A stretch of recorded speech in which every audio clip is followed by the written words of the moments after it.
नमस्कार बच्चों, आज हम एनसीईआरटी की कक्षा 6 की गणित की पाठ्य पुस्तक के अध्याय 7 भिन्न के बारे में पढ़ेंगे। चलिए इसके लिए हम एक उदाहरण से शुरू करते हैं। मान लीजिए हमारे पास 6 रोटियां हैं और इन 6 रोटियों को हम 2 व्यक्तियों में बराबर बराबर बांटना चाहते हैं। तो ऐसा हम कैसे करेंगे? तो बिल्कुल स्पष्ट है। इसके लिए हमें 3-3 रोटियां दोनों व्यक्तियों को देनी होगी। लेकिन यदि हमारे पास 5 रोटियां हैं और इन्हें 2 व्यक्तियों में बराबर बराबर बांटना चाहते हैं तो ये हम कैसे करेंगे? चलिए देखते हैं। सबसे पहले हम 2-2 रोटियां दोनों व्यक्तियों को दे देंगे और इसके बाद जो एक रोटी शेष रहेगी, इस रोटी को 2 बराबर हिस्सों में बांटकर दोनों व्यक्तियों को देना होगा।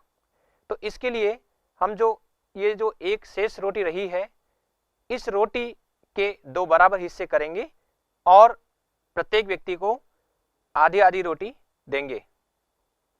तो एक व्यक्ति के पास 2 पूर्ण रोटियां और एक आधी रोटी होगी।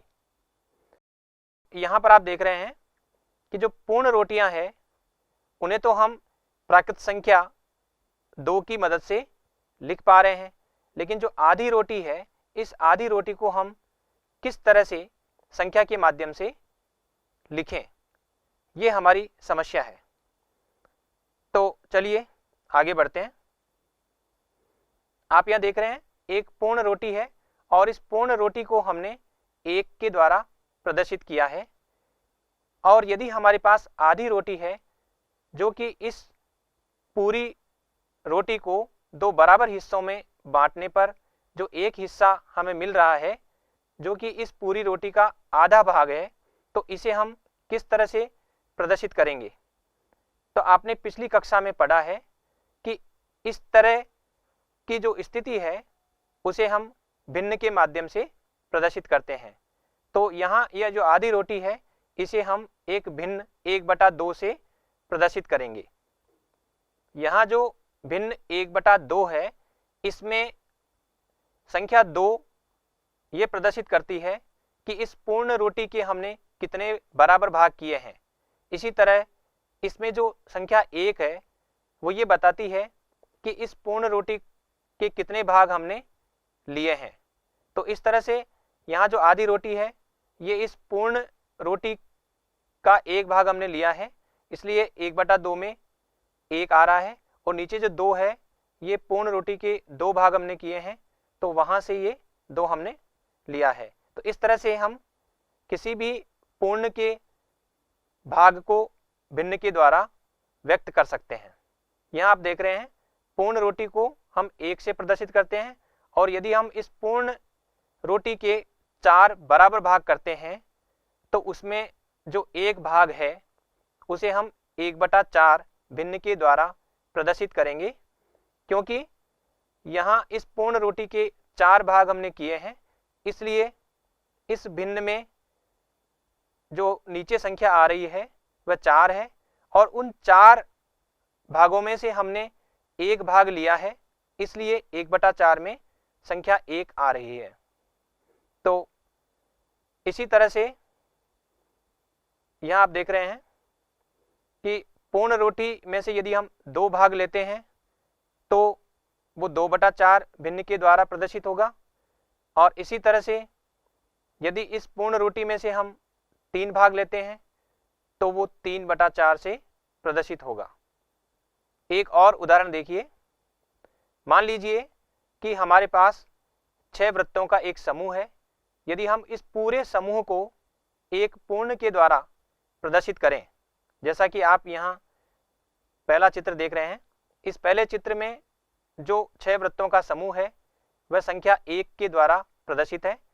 अब यदि हम इन 6 वृत्तों में से 4 वृत्तों को छायांकित कर देते हैं, ये छायांकित रंगीन वृत्तों का पूरे समूह में कितना भिन्न है ये हम बताना चाहते हैं। तो हम किस तरह से बताएंगे? तो इसके लिए सबसे पहले तो हमें ये देखना होगा कि ये जो वृत्तों का समूह है इसके बराबर बराबर भाग कितने हैं। तो आप यहाँ देख रहे हैं ये जो वृत्तों का समूह है इसको हम 6 बराबर भागों में बांट सकते हैं और एक भाग में एक वृत्त है। तो यहाँ जो दूसरा चित्र है, इस दूसरे चित्र में 4 वृत्त जो है ये छायांकित है। ये हमने एक तरह से 6 वृत्तों में से 4 वृत्त हम ले रहे हैं। वृत्तों का कितना भाग ये रंगीन छायांकित वृत्त प्रदर्शित करेंगे, तो इसे हम 4/6 से प्रदर्शित कर सकते हैं, क्योंकि वृत्तों के समूह के यहाँ 6 भाग है और प्रत्येक भाग में एक वृत्त है। तो इन 6 वृत्तों में से 4 भाग हमने लिए हैं, 4 वृत्त हमने लिए हैं। इसलिए ये जो रंगीन वृत्तों का पूरे समूह में कितना भिन्न है, ये 4/6 के द्वारा प्रदर्शित होगा। तो चलिए अब हम भिन्न को परिभाषित कर लेते हैं। भिन्न वह संख्या है जो एक पूर्ण का भाग निरूपित करती है। ये पूर्ण एक अकेली वस्तु हो सकती है अथवा वस्तुओं का एक समूह भी हो सकता है। जैसा कि आपने अभी देखा कि जो पूरी रोटी थी, पूर्ण रोटी, वो एक अकेली वस्तु थी और उस वस्तु का हमने कुछ भाग लिया था। इसी तरह से हमने वृत्तों का समूह लिया, 6 वृत्तों का समूह था, तो उन 6 वृत्तों के समूह में से कुछ भाग हमने लिया और उसे एक भिन्न के द्वारा प्रदर्शित किया।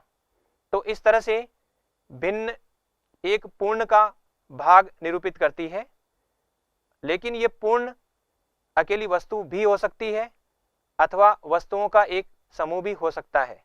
लेकिन यहाँ ध्यान रखने योग्य बात यह है कि पूर्ण को भागों में विभाजित करते समय हमें यह ध्यान रखना है कि ये सभी भाग बराबर होने चाहिए।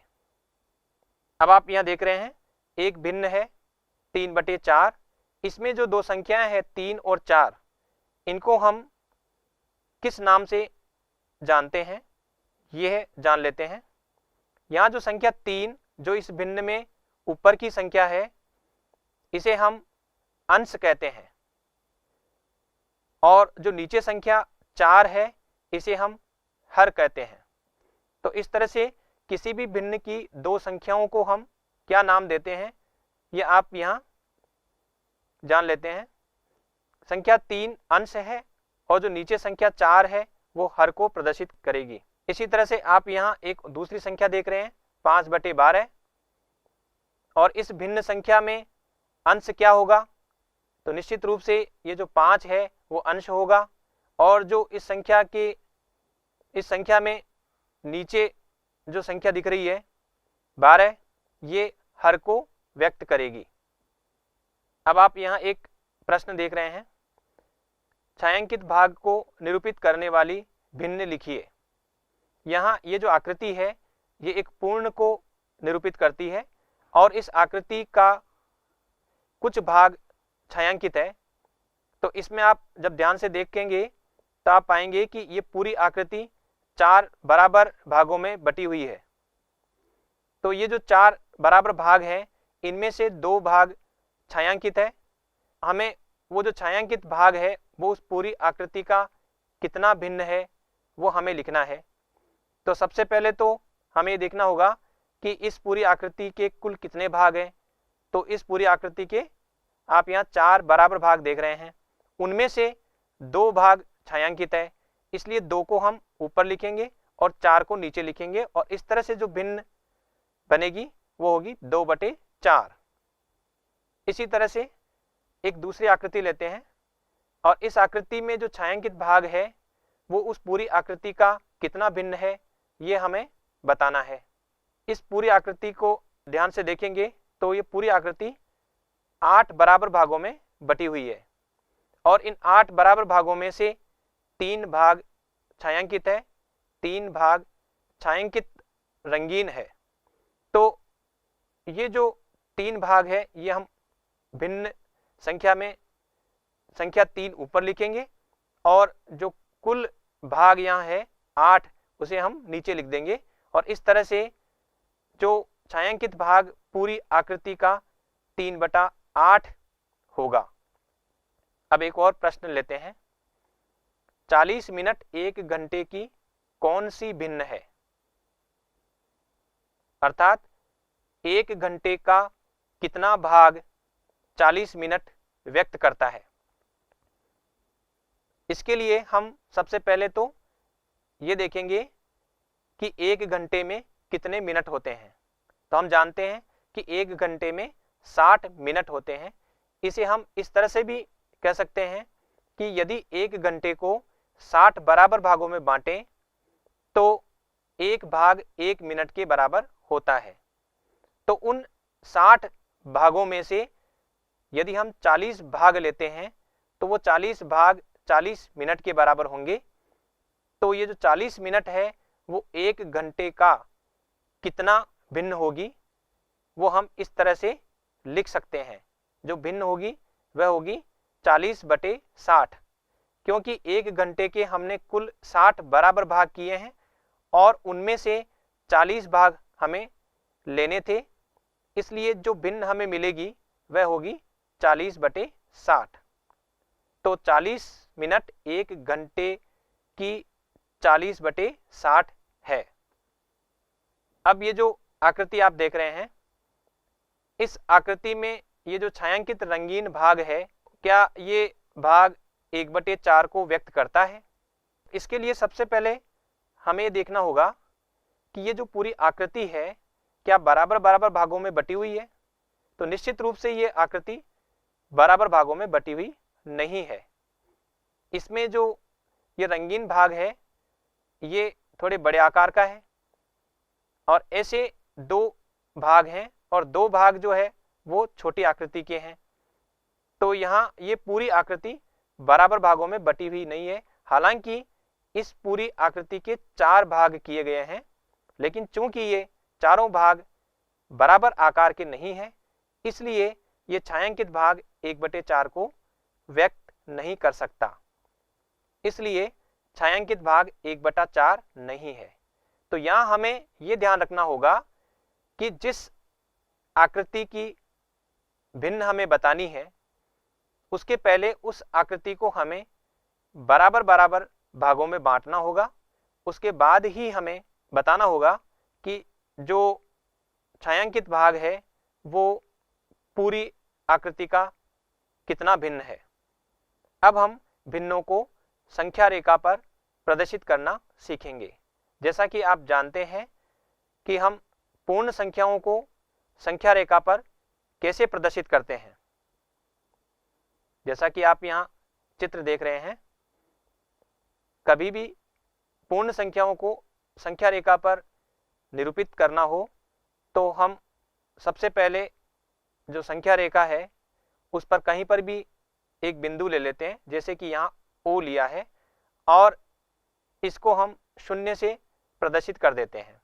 उसके बाद इस संख्या रेखा पर हम बराबर बराबर दूरी पर बहुत सारे बिंदु लेते हैं और वो क्रमशः संख्या 1, 2, 3, 4, 5 इस तरह से अलग अलग पूर्ण संख्याओं को व्यक्त करते हैं।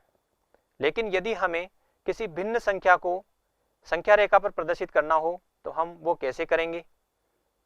तो चलिए हम भिन्न संख्याओं को संख्या रेखा पर प्रदर्शित करना सीख लेते हैं। जैसा कि आप यहाँ एक संख्या रेखा देख रहे हैं और इस संख्या रेखा पर 2 बिंदु है। एक तो बिंदु O है जो 0 को प्रदर्शित कर रहा है और दूसरा बिंदु A है जो 1 संख्या को प्रदर्शित कर रहा है। और हम चाहते हैं कि इस संख्या रेखा पर हम एक भिन्न जो 1/2 है उसे हम इस पर प्रदर्शित करना चाहते हैं। अब चूंकि 1/2 संख्या 1 से छोटी है, इसलिए उसकी जो स्थिति है वो 1 के बाईं ओर होगी। दूसरी बात, जो 1/2 है वो 0 और 1 के बीच की जो दूरी है उसे हमें 2 बराबर भागों में बांटने के बाद जो भाग मिलेंगे उसके आधार पर उसकी स्थिति हमें तय करनी होगी। जैसा कि आप यहाँ देख रहे हैं कि ये जो बिंदु B है जो 1/2 है वो 0 और 1 के बीच की जो दूरी है उसे 2 बराबर भागों में बांट रहा है। तो ये जो बिंदु B है वो निश्चित रूप से भिन्न 1/2 को प्रदर्शित करेगा। इसी तरह से आप यहाँ देखिए, ये जो बिंदु A है यहाँ तक आते आते 0 से 1 तक 2 भाग हैं, इसलिए हम 1 को 2/2 भी लिख सकते हैं, क्योंकि 2 आधे भाग यहाँ तक हो चुके हैं। इसी तरह से 0 को हम 0/2 लिख सकते हैं, क्योंकि 0 की स्थिति में एक भी भाग नहीं है। बिंदु B तक 1 भाग है, बिंदु A तक 2 भाग हैं और 0 पर एक भी भाग नहीं है, इसलिए 0 को हम 0/2 भी लिख सकते हैं। इस तरह से हम विभिन्न भिन्न संख्याओं को संख्या रेखा पर व्यक्त कर सकते हैं। चलिए एक और उदाहरण लेते हैं।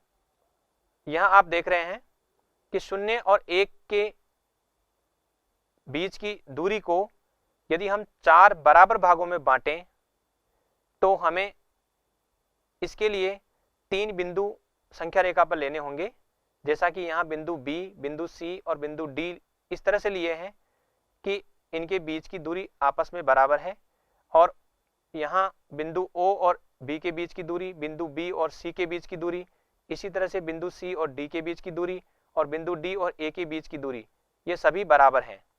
तो 0 से लेकर 1 तक के बीच का भाग यदि हम 4 बराबर भागों में बांटें तो हमें जो बिंदु मिल रहे हैं, बिंदु B, C, D, ये कुछ भिन्नों को प्रदर्शित करेंगे। बिंदु B जो है यहाँ तक 0 से लेकर यहाँ तक, क्योंकि पूरी दूरी O से A तक की जो दूरी है उसका 1/4 है, इसलिए बिंदु B जो है वो 1/4 को प्रदर्शित करेगा। इसी तरह से 0 से बिंदु C तक 2/4 भाग आ रहे हैं, इसलिए बिंदु C 2/4 को प्रदर्शित करेगा। इसी तरह से बिंदु D तक 0 से 3/4 भाग आ रहे हैं, इसलिए बिंदु D 3/4 को प्रदर्शित करेगा। और बिंदु A तक सारे 4/4 भाग आ रहे हैं, इसलिए बिंदु A जो है वो 4/4 भागों को प्रदर्शित करेगा, इसलिए हम 1 को 4/4 भी लिख सकते हैं। एक और उदाहरण लेते हैं। यहाँ आप देख रहे हैं इस संख्या रेखा पर बिंदु O और बिंदु A जो 0 और संख्या 1 को क्रमशः व्यक्त करते हैं, इसके बीच की दूरी को हमने 5 बराबर भागों में बांटा है और बिंदु B, C, D और E अंकित किए हैं। तो 0 से 1 तक के बीच की दूरी के जब हमने 5 बराबर भाग किए तो प्रत्येक भाग 1 का 5वां हिस्सा होगा, इसलिए बिंदु D तक आप देख रहे हैं कि 3 भाग आ रहे हैं, तो ये 3/5 भिन्न को प्रदर्शित करेगा।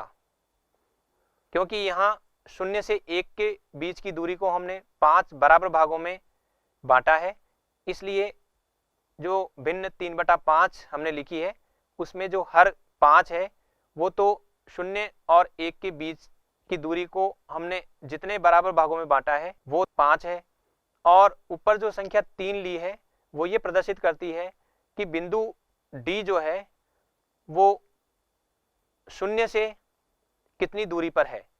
तो बिंदु D 0 से 3 भाग के बराबर दूरी पर है, इसलिए हमने यहाँ 3 लिया है। तो बिंदु D 3/5 भिन्न को प्रदर्शित करेगा। अब ये जो दूसरा चित्र है इसमें उन सभी भिन्नों को प्रदर्शित किया गया है जो बिंदु B, C, D और E के द्वारा व्यक्त होती है। बिंदु B चूंकि 1 भाग की दूरी पर है इसलिए ये 1/5 को प्रदर्शित करेगा। बिंदु C 2 भाग तक की दूरी पर है इसलिए ये 2/5 को प्रदर्शित कर रहा है। इसी तरह से बिंदु D 3/5 और बिंदु E जो है वो 4/5 को प्रदर्शित कर रहा है। और चूंकि बिंदु A 5 भाग के बराबर दूरी पर है, इसलिए बिंदु ए को हम 5/5 भी लिख सकते हैं। तो बच्चों, अब तक हमने जो पढ़ा उसके आधार पर मैं कुछ प्रश्न आपको दे रहा हूं, वह आपको गृह कार्य के रूप में अपनी नोटबुक में नोट करना है और उसे फिर आप हल करेंगे। तो पहला प्रश्न है, संलग्न आकृति में अछायांकित भाग से निरूपित भिन्न लिखिए। आप यहाँ ध्यान रखेंगे कि यहाँ जो अछायांकित भाग है उससे निरूपित भिन्न पूछी है, इसको आपको ध्यानपूर्वक करना है। एक दूसरा प्रश्न है, कंचन ड्रेसों को रंगती है, उसे 30 ड्रेसें रंगनी थी, उसने अब तक 20 ड्रेसें रंग ली है, उसने ड्रेसों की कितनी भिन्न रंग ली है। तो ये आपको हल करना है। इसी तरह से तीसरा प्रश्न है, अलग अलग संख्या रेखाओं पर भिन्न 3/4, 1/2, 9/10, 0/3, 5/8 की स्थिति दर्शाइए। इसके लिए आपको अलग अलग संख्या रेखाएं बनानी है और उन पर इन सभी भिन्नों की स्थिति को प्रदर्शित करना है। आज हमने सबसे पहले तो ये जाना कि एक पूर्ण का जो भाग होता है वो भिन्न के द्वारा प्रदर्शित होता है। फिर उस भिन्न को हम संख्या रूप में किस तरह से लिखते हैं ये हमने जाना, और फिर जिस तरह से प्राकृत संख्याओं को हम संख्या रेखा पर व्यक्त करते हैं, ठीक वैसे ही भिन्न को हम संख्या रेखा पर किस तरह से प्रदर्शित करते हैं वो आज हमने सीखा। अब हम अगले भाग में मिलेंगे, तब तक के लिए नमस्कार।